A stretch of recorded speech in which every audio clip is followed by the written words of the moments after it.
جو آج انہوں نے الائنس کیا کانگریس کے ساتھ، یہ ان کی مجبوری تھی، کیونکہ لوگ جان چکے تھے کہیں نہ کہیں بی جے پی اور نیشنل کانفرنس کا کہیں نہ کہیں کسی مدعے پر کوئی اتحاد ہو چکا تھا۔ آپ کو نہیں لگ رہا کہ اس وقت یونائٹ ہونے کی ضرورت ہے؟ نیشنل کانفرنس کو باور ہے، ان کو یقین ہے کہ صرف اللہ تعالیٰ نے ہمیں بنایا ہے کشمیریوں کو حکومت کرنے کا۔ پی ایچ ڈی اگر ٹوٹا وہ منہمی کی وجہ سے ٹوٹا، وہ غرور کی وجہ سے۔ میں یہ لوگوں کو کہنا چاہتا ہوں جو بی جے پی نے کیا، دلی کی سرکار نے کیا، انہوں نے چن چن کر کشمیری سیاستدانوں سے بدلہ لیا اور ان کو ذلیل و خوار کیا۔ دیکھیے 87 میں جو بندوق اٹھا وہ نیشنل کانفرنس کی ظلم کی وجہ سے اٹھا، یہ سب کو پچھلے 10 سال میں جو ہم نے کھویا ہے وہ تو اس کی تلافی کبھی نہیں ہو سکتی۔ بی جے پی کی ایک چال تھی کہ پورے پولیٹیکل سسٹم کو، کشمیر کے پولیٹیکل سسٹم کو ڈسکریڈٹ کیا جائے، تو انہوں نے ایسے حربے کیے، پہلے تو سب کو جیل میں ڈال دیا۔ السلام علیکم ناظرین، آپ دیکھ رہے ہیں کشمیر نیوز سروس اور میں ہوں عاقب خان۔ اس وقت میرے ساتھ مختصر بات چیت کرنے کے لیے موجود ہے جموں کشمیر کے مائع ناز اور ممتاز سیاسی اور مذہبی لیڈر عمران رضا انصاری صاحب۔ عمران صاحب بہت بہت شکریہ جوائن کرنے کے لیے۔ عمران صاحب، اس وقت جو سیاسی صورتحال ہے ملک کے ساتھ وادی کشمیر میں، اس پہ آپ کا کیا کچھ کہنا ہے؟ دیکھیے آپ کو پتہ ہے کہ اس وقت ہم جموں کشمیر میں تقریباً 10 سال کے بعد اپنے لوکل ریپرزنٹیٹیوز کو چننا چاہتے ہیں۔ ولولہ کافی زیادہ ہے لوگوں میں، کیونکہ یہ جو 10 سال گزر چکے ہیں وہ بہت ہی کٹھن اور عذاب کے 10 سال تھے۔ تو یہ آپ نے دیکھا ہوگا کہ پچھلے پارلیمنٹ میں بھی لوگوں کا جس مقدار سے، جس تعداد سے وہ باہر آئے، وہ ایک میسیج ہے دلی کو کہ جموں کشمیر کے لوگ اپنے لوگوں کو چاہتے ہیں، اپنے نمائندوں کو وہ انتخاب کرنا چاہتے ہیں، اپنے لوگوں کو چاہتے ہیں کہ جو ان کو گورن کریں گے، جو ان کی بات سنیں گے اور جو اس اسٹیٹ کو چلائیں گے۔ یہ ایک کلیئر میسیج ہے۔ عمران صاحب، آپ نے 10 سال کی بات کی، 10 سال کے بعد یہاں پر اسمبلی الیکشن ہونے جا رہے ہیں۔ آپ کو لگ رہا ہے کہ پہلی بار ہسٹری میں یو ٹی میں اسمبلی الیکشن ہو رہے ہیں، جس اسٹیٹ کا اپنا وزیر اعظم تھا، سب کچھ تھا، لیکن آج یو ٹی میں الیکشن ہو رہے ہیں؟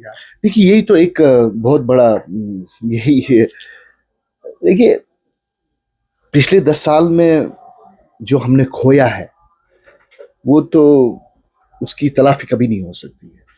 مجھے نہیں لگتا ہے کہ 100 سال اس چیز کو برابر کر سکتے ہیں، لیکن نا امیدی، کیونکہ نا امیدی ہمارے دین میں ہے نہیں، کفر ہے نا امیدی۔ ہم امید کریں گے کہ انشاءاللہ اچھے لوگ چن کے آئیں، اچھے لوگ جن کو جموں کشمیر کے ساتھ جن کو محبت ہے، جو چاہیں گے کہ جو کشمیر کا وقار تھا، جو جموں کشمیر کو جو سرتاج مانا جاتا تھا پوری ہندوستان میں بلکہ پوری دنیا میں، کشمیر کا ذکر سنہرے لفظوں میں ہوتا تھا۔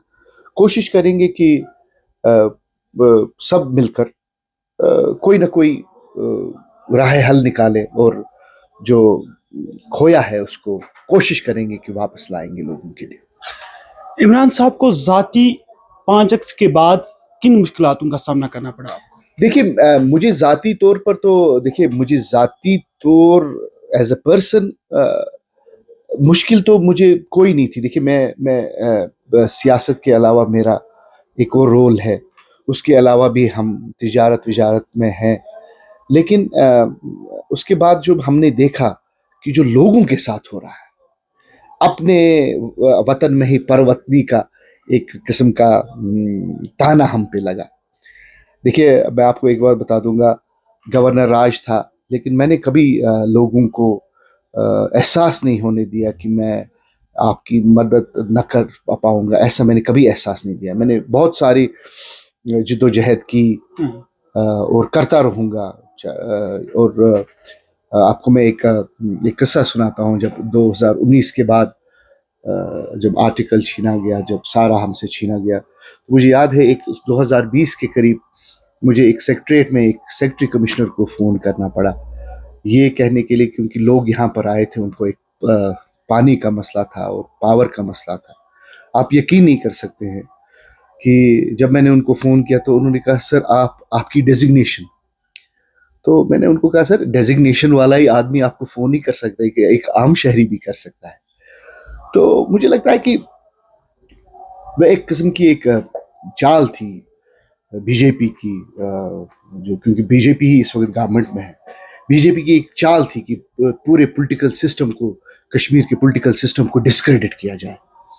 تو انہوں نے ایسے حربے کیے، پہلے تو سب کو جیل میں ڈال دیا، اس کے بعد جب چھوڑا اس کے بعد ایسی ڈائریکشنز دے رکھی تھی اپنے افسروں کو کہ جو لوگ، جو ذی عزت لوگ تھے، جو ذی عزت شہری تھے، جن لوگوں نے ماضی میں کشمیر کی ڈیولپمنٹ کے لیے کام کیا تھا، کشمیر کی سربلندی کے لیے کام کیا تھا، ان کو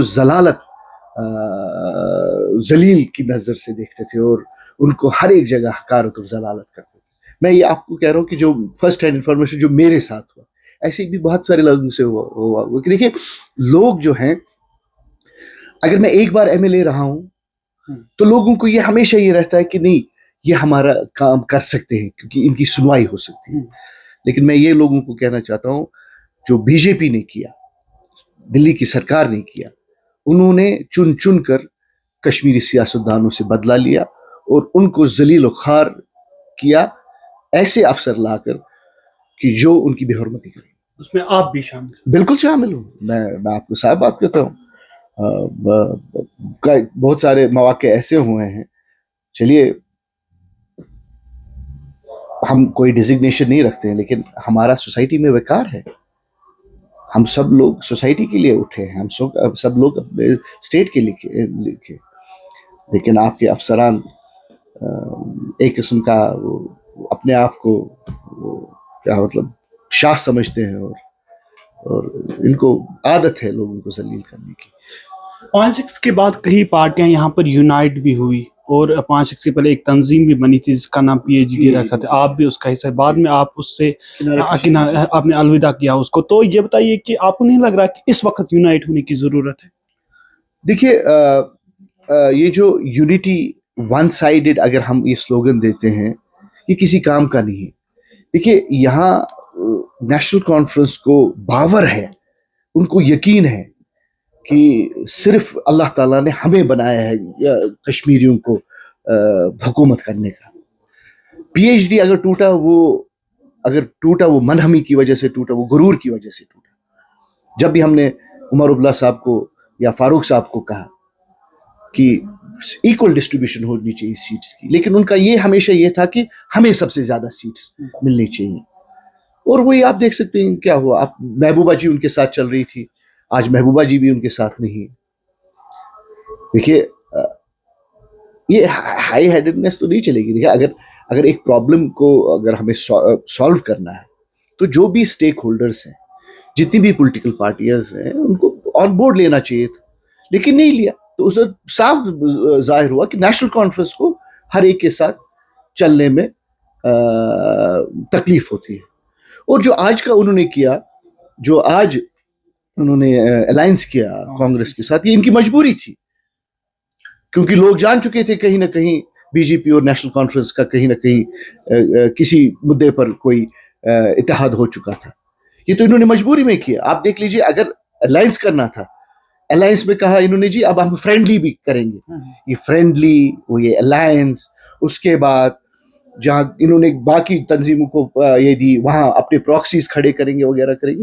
یہ نیشنل کانفرنس کی پرانی عادت ہے اور انشاءاللہ مجھے لگتا ہے کہ لوگ سمجھ رہے ہیں کہ نیشنل کانفرنس کس دشا کی طرف جا رہا ہے. مولانا صاحب ایک اہم سوال ہے کہ بیوروکریٹ اور پولیٹیکل لیڈر میں آپ کو کتنی ڈفرینس لگ رہی ہے؟ کیونکہ آئے دن ہم دیکھ رہے ہیں کہ آپ بیوروکریٹ بھی حصہ لے رہے ہیں. دیکھیے وہ حصہ لے رہے ہیں جب یا تو وہ نزدیک ہوتے ہیں ریٹائرمنٹ کے یا وہ ریٹائرمنٹ کے بعد لے رہے ہیں. جب بیوروکریٹس، دیکھیے آپ کو پتہ ہے کہ یہ بڑے افسر ہوتے ہیں اور ان کی قلم میں طاقت ہوتی ہے. جب ان کی قلم میں طاقت ہوتی تب وہ کام نہیں کرتے ہیں. اب جب وہ پینشنئرز ہو جاتے ہیں، کہتے ہیں کہ اپنے آپ کو اور ریلیونٹ رکھیں گے اور لوگوں کو پھسلا لیتے ہیں. جیسے آپ نے دیکھا ہوگا میری کانسٹیٹوئنسی میں ایک ٹاپ کاپ ہے جو اس وقت الیکشن لڑ رہا ہے. 60 سال تک تو اس نے پٹن کا کبھی اس کو پٹن یاد نہیں آیا.